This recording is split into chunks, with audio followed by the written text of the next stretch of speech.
तो सीबीएसई ने 2026 से क्लास 10th के लिए एक नया सिस्टम ला दिया है, 2 बोर्ड एग्जाम्स का। और इसको लेकर कंफ्यूजन भी बहुत है। तो चलिए आज इसी पर बात करते हैं और सीबीएसई के ऑफिशियल नोटिफिकेशन को एकदम सिंपल भाषा में समझते हैं। तो सवाल यही है कि ये जो 2 बोर्ड एग्जाम्स का सिस्टम है, ये स्टूडेंट्स के लिए एक सेकंड चांस है या फिर एक और मुश्किल? इसी कंफ्यूजन को, इसी चिंता को आज हम एक एक करके क्लियर करेंगे। तो आज हम क्या क्या देखने वाले हैं? पहले तो ये नया रूल है क्या? फिर सबसे बड़ा सवाल, क्या पहला एग्जाम मैंडेटरी है? दूसरा एग्जाम आखिर है किस लिए? ये एसेंशियल रिपीट रूल क्या चीज है? और आखिर में कौन है जो सेकंड एग्जाम दे सकता है? चलिए शुरू करते हैं। देखिए, स्टूडेंट्स और स्कूलों के दिमाग में इतने सारे सवाल थे कि सीबीएसई को एक क्लैरिफिकेशन जारी करना पड़ा और इसी से इस नए सिस्टम की पूरी पिक्चर क्लियर हो जाती है। ये जो डॉक्यूमेंट अभी सामने हैं, ये वही ऑफिशियल सीबीएसई नोटिफिकेशन है। मतलब हम जो भी बात करेंगे वो हवा में नहीं बल्कि इसी डॉक्यूमेंट के आधार पर करेंगे। तो सारी इन्फॉर्मेशन एकदम ऑथेंटिक है। ओके, तो अब आते हैं सबसे जरूरी सवाल पर। वो सवाल जो हर स्टूडेंट, हर पेरेंट के मन में है।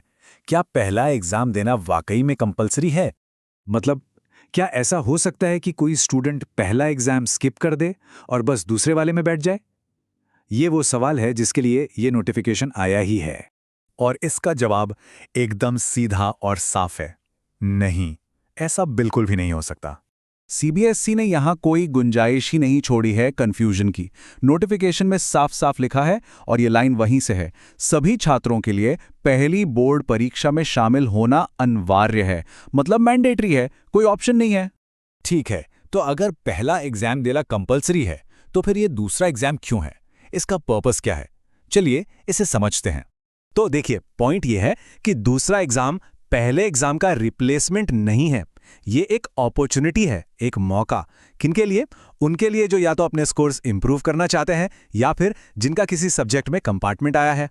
और हाँ, इंप्रूवमेंट के लिए भी सब्जेक्ट्स बताए गए हैं, साइंस, मैथमेटिक्स, सोशल साइंस और लैंग्वेजेस। इनमें से कोई भी 3 सब्जेक्ट्स में परफॉर्मेंस इंप्रूव करने के लिए दोबारा एग्जाम दिया जा सकता है। बस मैक्स टू एक्स 3। अब आते हैं इस नोटिफिकेशन के सबसे सीरियस पार्ट पर। ये एक ऐसा रूल है जिसे समझना बहुत बहुत जरूरी है। ये है एसेंशियल रिपीट का रूल, और ये बताता है कि पहले एग्जाम में एब्सेंट रहने के रिजल्ट्स क्या हो सकते हैं। चलिए एक सिचुएशन इमेजिन करते हैं। मान लीजिए कोई स्टूडेंट किसी भी रीजन से पहले एग्जाम के कुछ पेपर्स नहीं दे पाया, तो क्या होगा? रूल क्या कहता है? यह रूल एकदम क्रिस्टल क्लियर है। अगर कोई स्टूडेंट 1 या 2 सब्जेक्ट्स में एब्सेंट रहता है तो उसे कंपार्टमेंट कैटेगरी में रखा जाएगा और वो दूसरा एग्जाम दे सकता है। लेकिन अगर कोई 3 या उससे ज्यादा सब्जेक्ट्स में एब्सेंट रहा तो उसे दूसरा एग्जाम देने नहीं दिया जाएगा और उसे एसेंशियल रिपीट कैटेगरी में डाल दिया जाएगा। तो ये एसेंशियल रिपीट है क्या? इसका मतलब बहुत सीधा और सीरियस है। इसका मतलब है कि स्टूडेंट को वो क्लास रिपीट करनी होगी, उसे सेकंड एग्जाम का चांस नहीं मिलेगा और उसे सीधा अगले साल के मेन एग्जाम्स देने होंगे।